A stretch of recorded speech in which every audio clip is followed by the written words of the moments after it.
Welcome to Casual Wednesday at fishtuxedo.com and or youtube.com/fishtuxedo, where you are currently watching this video.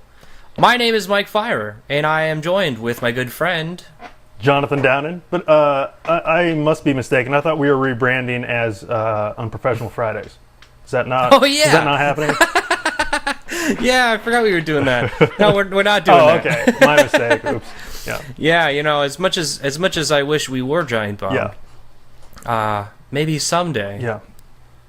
Definitely in the pipeline. Yeah. Well, unlike Giant Bomb, I did not play any games this week. Barely. I played Road Not Taken because it was free on PlayStation Plus. Right. I didn't really dig it. What was the other one this month for PS4? I forget. Fez. Oh, right. That's why Fez. I didn't download either of those. Right. Yeah. Yeah, I already own Fez on PC. Yeah, me too. I played a bit of it, but yeah, I never really played that much of that one either. But I think I'll probably play it on PS4 since it's there. Yeah. And but yeah, Road Not Taken. Played that for a bit. Whatever. It was okay. Free. Sort Put of. things next to other things, and then you walk away. Yeah. And you said you haven't been playing anything, right? Yeah, luckily I haven't played anything either, so we are good to jump right into this Gamescom news. We're in good shape because there is tons of news, and there's plenty of it. Yeah. And but in the interest of time, we are going to abridge it to just things that are important to me, right? Specifically me, because I got a couple things in there too. All right, well, let's get right into it then. Words? They're not happening. Call of Duty Advanced Warfare. They showed off the multiplayer. What do you know if that was actually a Gamescom thing, or was that just? I think it was unrelated. I don't. Okay. I don't quote me, but I don't think that was in Germany or anything like that. I think it was just like an event they had somewhere. Yeah. Okay. Well, regardless, this is big news. Yeah. For some people, and it's kind of big news to me because I was super interested. Call of Duty Advanced Warfare. They just showed off the multiplayer, and this game has been looking very promising. Yeah.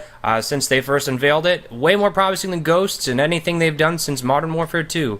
So, watching this multiplayer trailer where, you know, people are bouncing all over the place and using crazy cool guns and shooting shit out of their wrists like superheroes. Yeah. Whatever, man. That's cool. It's very Titanfall with the way people are jumping all over the place. Yeah. And it looks like it's almost out Titanfall. How so? So, it's very quick. It looks really quick.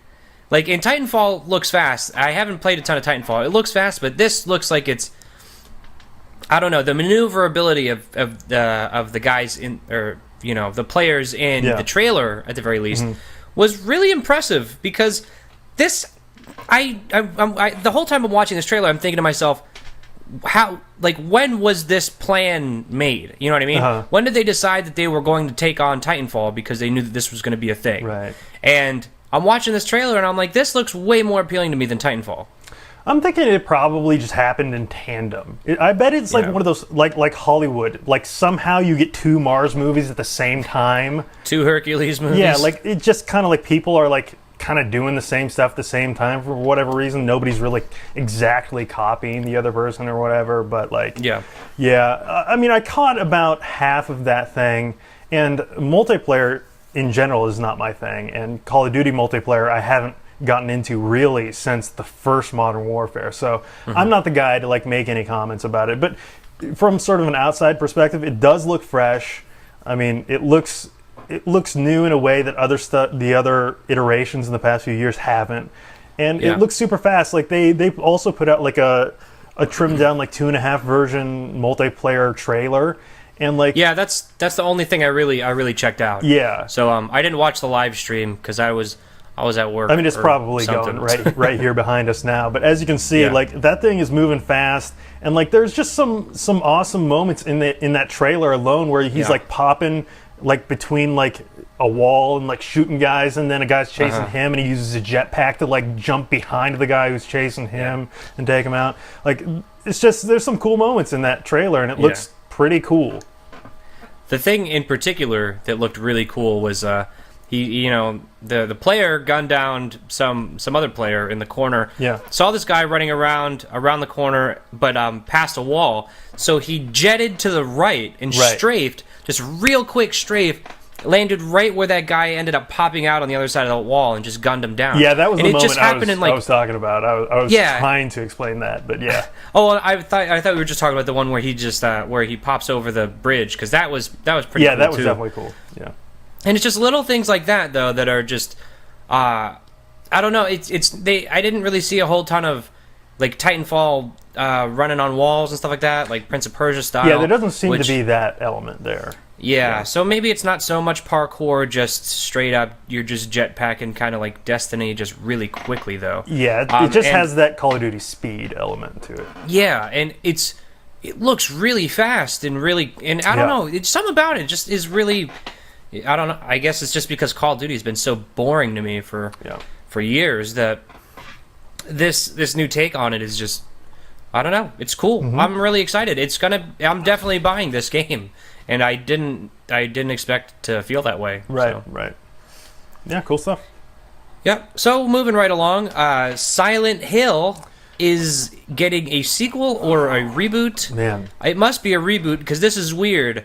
Hideo Kojima is directing this game, with the help of Guillermo del Toro. Yeah, so is he writing this game? So I'll talk about this a bit because I was around today and I saw the Sony press conference and stuff. There was a crazy arc to this thing. So during the Sony press conference, they showed a trailer for a game called, like, an interactive demo that they said is available now on the PlayStation Store. You can go play it right now, called PT. Yeah. And so people immediately downloaded it, and it was like this, I guess, horror sort of teaser experience.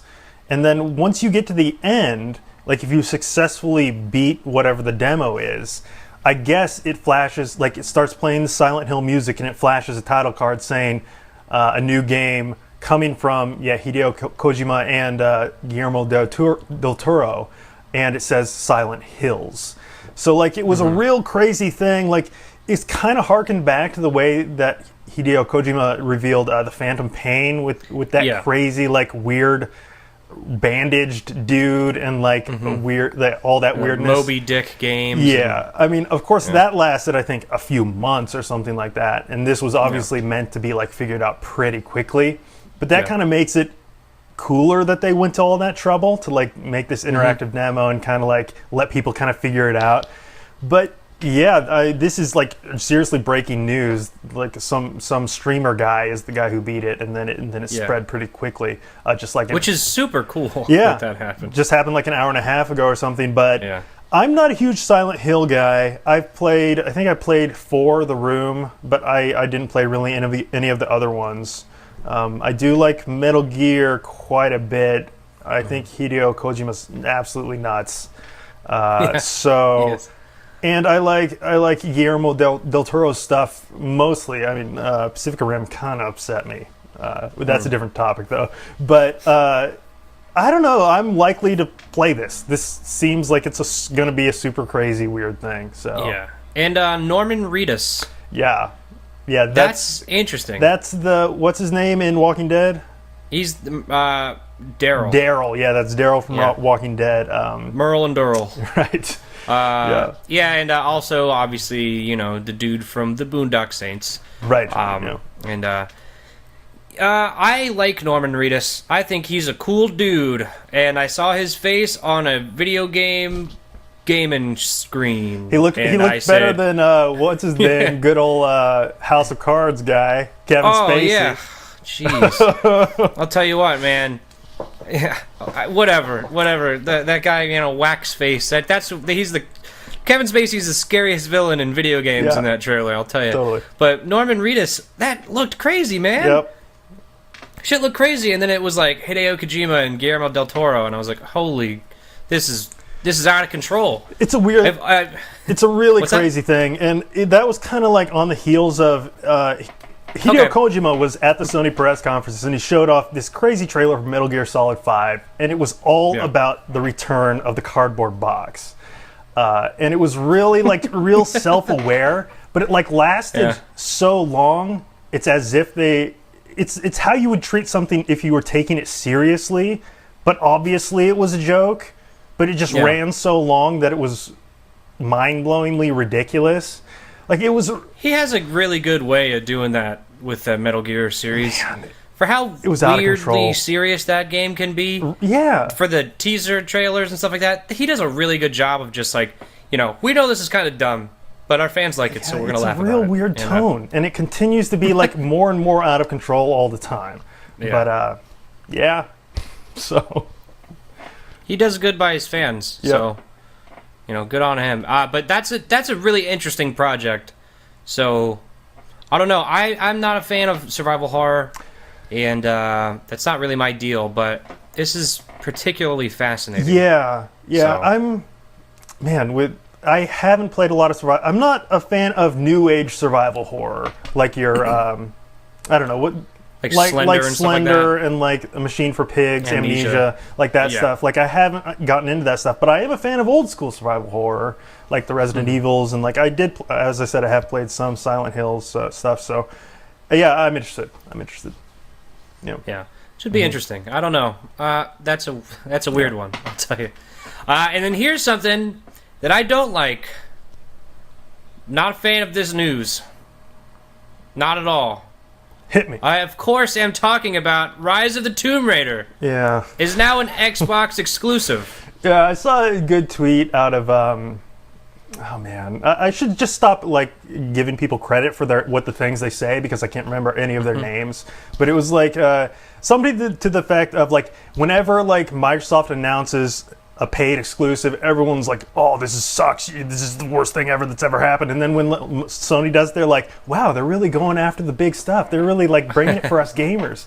And I can understand that feeling a bit. I do think it's a little unfair, but I think there is a difference in that like Sony is going like and plucking out like little projects to support. Yeah. And this is like a thing where they're like, Microsoft's like, this is gonna be a thing that people are gonna want. Let's lock it down. Yeah.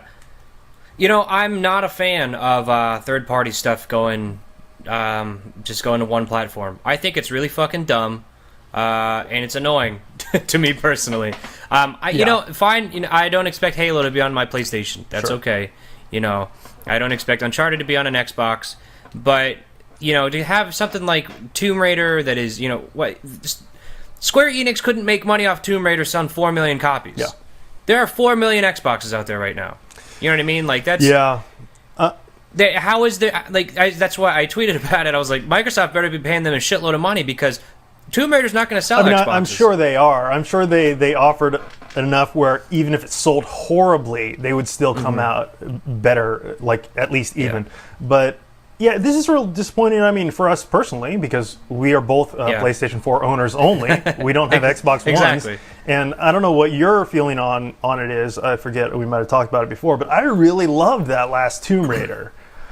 Like, that was awesome. I really dug it. Game. So realistically, this is due out holiday 2015. I'll probably have an Xbox One by then.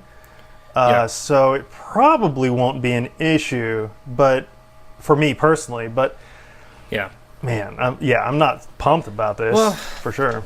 I'm not sure if I'm going to be picking up an Xbox anytime soon, but I figured at the very least, maybe I'd play it on PC. And it is apparently exclusive to the Xbox platform. So that being said, they did not say Xbox One, so it must be coming to Xbox 360 as well. Right. Which in general does not bode well for this game, in my opinion. I was not expecting that's true. So that's it's interesting. Like I almost feel like I'm just speculating here, but if it would have been like cross-platform, it would have been much easier for them to double down on being current gen only. But since they're making it for just a subset of the consoles in general, they probably have to hedge their bets and make that past generation version so they don't get completely screwed. Yeah, and it's I don't know. It's Tomb Raider. Tomb Raider is a weird franchise because now they're making it very story driven, and they're trying to get you invested in Lara as a character, and by saying Tomb Raider 2, not for PlayStation people, but then Tomb Raider 3 is not going to be an Xbox exclusive. I would be very surprised. I would be too. So Tomb Raider 3 comes out, and I'm like, well, fuck. Like, there better be a really great prologue because I have no idea what the hell happened. And It's a bummer. You know, I mean, whatever. Business is business. I'm sure it must make sense. But you know, I'm never a big fan of locking up exclusives. You know, in general, I think. I mean, I guess it doesn't really hurt because it generates competition. But you know, for PlayStation to start, if Sony starts picking up franchises from third parties, and then Microsoft starts doing that, I'm not a big fan of Sony even getting, you know, the Destiny DLC early. And I own a PlayStation. I think that's dumb. It's a disservice. It's a disservice to people who also bought that game for a different box. But also, I wouldn't be surprised if we see a definitive version of that hit like a year later on PlayStation 4. That was also one of my thoughts too. Just, you know, just DLC bundled in and just the Tress Effects edition. I mean, people are real up in arms about this, and I get it. But there's going to be a lot to play on PlayStation 2. Like, I'm not too worried about it. It's just a bummer because I thought that this game I was really looking forward to it, and now I'm most likely not going to play it. And then there was like a tweet from there was like a letter from a dude at Crystal Dynamics that was like. It'd say, I don't know, I'm paraphrasing here, obviously I'm not reading off of anything. It was something like they decided that this was the best way to go for Tomb Raider, which that doesn't make any sense, that statement alone. You know, if the statement would have been Microsoft had a bag of cash and we said yes please, that would have made more sense. But to say something like, you know what, we decided that to go with the Xbox, like they've been so supportive of the Tomb Raider franchise, this is the only way that makes sense. Like, that's a little stupid. Businessman. Yeah. But whatever. I mean, you win this round, Microsoft. I ranted about that enough. But let's just... Okay, so that reminds me. Moving right on to these Kaz Hirai parody tweets. There's a Kaz Hirai, if you don't know, he's the CEO of Sony, I think? Yeah. He's like the president of worldwide operations or something. Like No, he's the CEO. You're right. Recently... Okay. I wasn't sure if he was the PlayStation guy or Sony guy. He's the full CEO of Sony at this point. I think he is. You know what? But I'm not going to Google this. So listen to that one, internet. So anyway, there's a fake parody account. Like it's a real parody. It's a real account. It is a real parody account of Kaz Hirai, and tweeted. there was a tweet that says, "Rise of the Tomb Raider is now exclusive to the Xbox One. Square Enix clearly wants the game to be Uncharted, as in not entering the charts." Zing! I don't know. It's so dumb, but it's good. And another classic one by CEO Kaz Hirai. I thought I was told that we were going to announce 9 new Vita games at Gamescom. Turns out they were saying 9, as in the German word for no. Because it's in Germany. Oh, they gotcha. Yeah, that is a bummer, though. I saw a lot of people bummed out that there was 0 Vita stuff at that thing for this conference, though. Yeah, but there is good news for people who don't own Vitas. Tearaway is coming to PlayStation 4. Yeah. I did not play Tearaway because I don't own a Vita. Yeah. So that's pretty cool. I'm not going to play that there either, probably, but... I'm going to play it. Yeah, I mean, it's good. It's good for people like you who want to play it. So, good for you. Absolutely. And, so... at Kaz Hirai CEO on Twitter. Follow that guy. It's hilarious. Fun stuff. And I guess that other part wasn't good news for Sony, but this is good news. 10 million PlayStations are somewhere in the world. Yeah, and not just somewhere. They are in customers' hands. That's incredible. They are not on shelves. They are not in warehouses. They are in customers' homes. Yeah. So this is a big distinction to make because often when companies put out their numbers, including Microsoft in the past year when they've talked about the Xbox One, it's been largely about shipped numbers, not sold through numbers. And last we heard, I think Xbox One was at 6 million shipped or something. Does that sound right? So I think it was something like that. It may have been a little... Oh, shipped. Yeah, 6 million actually... Oh, sorry. 6 million actually sounds right for shipped through. I think they've sold about 4.5, maybe 5. So 10 million. Holy shit. That's a pretty big disparity, man. And I think leading into this generation of consoles, there was a lot of people like saying do people even care about consoles anymore? Will people even buy these things? And this thing is, I mean, PlayStation 4 is moving like crazy. Yeah, apparently more than ever. So. Yeah, the speed at which it's selling is unprecedented. I wish I had the numbers up in front of me, but like I saw a chart, it's probably like a few weeks ago now at this point, but just that charted against the speed at which like the PlayStation 3 and PlayStation 2 sold, and it's outselling both of those in speed. It's incredible. It's I did not know that was going to happen, because I didn't think that. I mean, I think that we were ready for new hardware. Yeah. I did not think that everybody was. You know. Yeah. I didn't think that the general public was, but I was wrong. You know, I guess everybody was pretty much ready. It's crazy, and along with the Xbox shipped through or whatever. I'm pretty sure that the Wii U is very, very close to the same monthly numbers that the Xbox is right now. Really? It was not that long ago, especially with Mario Kart, and Nintendo is going to be marketing Mario Kart for the next year and a half. You can bet your balls on that one. So I saw what's that? Another tweet I saw during all these conferences and stuff was like, everyone's upset that Tomb Raider isn't hitting the PlayStation 4, but I haven't heard anyone up in arms about it not hitting the Wii U. Yeah, you know, and I think that even Wii U owners don't really care. I think we've all kind of fallen into that trap where it's just like, you know, we knew what we bought this for. Right. Now we gotta, you know, we dug our grave. Now let's lie in it. Then Nintendo games are what we want. Yeah, so. But you know, and then so Mario Kart is going to be marketed for a year and a half or longer, because they have an incredibly long tail, and the sales are very similar to the Xbox One sales right now. With the Wii U, and you can bet your ass that the sales are going to be even better for the Wii U once Super Smash Bros. Hits. Super Smash Bros. And Mario Kart 8 come out in the same year. Those two games alone are a big year for Nintendo. Yeah, I have heard speculation that Smash, at least for Wii U, might not hit this year, though. You know, that would not surprise me. I'll give you that. I've thought about that myself, because I'm like, we don't know yet. We don't know. So, and it was apparently announced like over like 1,000 days ago. This is another tweet that I'm not crediting, but it was like Smash was announced like 1,100 days ago, and it may still not launch in 2014. Yeah, it was announced a very long time ago. It was only shown off 6 months ago. So I don't know. That would not surprise me at all. I'd be extremely disappointed. But Yeah, whatever. So that has nothing to do with Gamescom, but I think that we're going to see some sales parity between the Xbox One and the Wii U. If that game actually hits this year. That's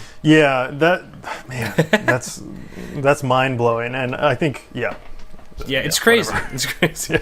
One last thing out of Gamescom. This was my edition, last minute edition, but like I watched the whole conference, and there were a lot of strong announcements there. There were like a lot of new games that hadn't been shown off or even announced before. And among them was, I guess, the first game coming from Michel Ancel, the dude behind Beyond Good and Evil, the creator of Rayman, the Rabbids. Maybe you've heard of those guys. Yep. He's kind of like splitting his time between Ubisoft and a new studio that he's kind of formed, and he showed off his new first project coming out of that studio called Wild, and there's not too much to go on. There's just a trailer, but it really is provocative and hit me in a way that has my interest piqued for sure. It looks like this open world thing. It's like going to be largely multiplayer. You can control all sorts of different creatures and beings, and I mean, just check this out. Look at what's happening behind us, and you probably get why it's kind of interesting. It's really weird. It's it looks very similar to the Stomping Land, which is a kind of a kind of open world survival game that is early access on Steam right now. So, except this is made by a dude that I trust. Michel Ancel, he's got a great track record. He makes really good games. So, I'm interested with that fact alone. You know, I knew he was working on something new. The Rayman franchise, especially as of late, is excellent. And he's got great potential to do really unique stuff. And I'm glad he's Ken Levining right now. You know, kind of doing his thing, working for the same. You know, he's still working for the man, but on the side, he's got his little side stuff going on where he can do what he actually wants to do. If only we can get Miyamoto to do that. Right, and hopefully he doesn't get sued like John Carmack. Oh, jeez. Because John Carmack tried to do that, and it didn't go well for him. Yeah, no kidding. Yeah, but this is interesting. It looks really cool, and you mentioned it before we started recording, but this art style is really, really neat. Also, let me clarify, John Carmack is doing awesome now, but he did get sued. Yeah. I think John Carmack's pretty happy with the way this all turned out. I'm sure he's great, yeah. He's not worried about it right now. I'm sure he's not. But yeah, Wild looks great. I think that's pretty far out, not coming anytime soon, but yep. Looks pretty typical of what Sony's doing, like doing real unique, interesting, smaller to middle level scale-wise stuff. So yeah, really neat stuff. And there's giant tree ladies. Yes, that's cool. And skeletons. Giant skeletons. That's a big-ass skeleton. Some cool stuff. Yeah. And really cute big dogs. and small skeletons. You notice those really cute dogs? Yeah, I did. Really big dudes surrounded by really cute dogs. Yep. Cool game. I support Cool game. I'm buying it day one. Pre-ordered right now. Cool game. Cool game. Cool. That's that should be on the box. Cool game. Yeah, cool Mike game. Feyrer of Fish Tuxedo. Cool game. I'm not sure we invented that phrase though. Well, we might not have coined cool we game. probably did not. I don't think we're the first people to ever say cool and game next to each other. But I think that we might be the first people to look at Wild and say, "Wow, cool game." Yeah, we in that specific context, you might be right. So there's box quote, digital box quote, because this is the digital age, baby. Awesome. We should celebrate our first box quote. You know, I'm gonna Photoshop this so that we have something to celebrate because Michelle and Celsius, what the fucking cool game? Are you shitting me? This game is way better than that. Oh man, so good. I wanted to say on the box, this game is so cool. Okay, well, let's wrap this. Period. Cool game. The coolest. Period. Yeah. All right. So that was Gamescom, and that was Casual Wednesday. Yes. Not Unprofessional Friday. Not that. Yeah, so that was that. Thank you for watching this video. If you enjoyed it, please like, comment, and subscribe. It goes a long way, and it doesn't take you very long. So do that if you want. It's pretty easy. Yeah. So, thanks for watching. See you later. Bye.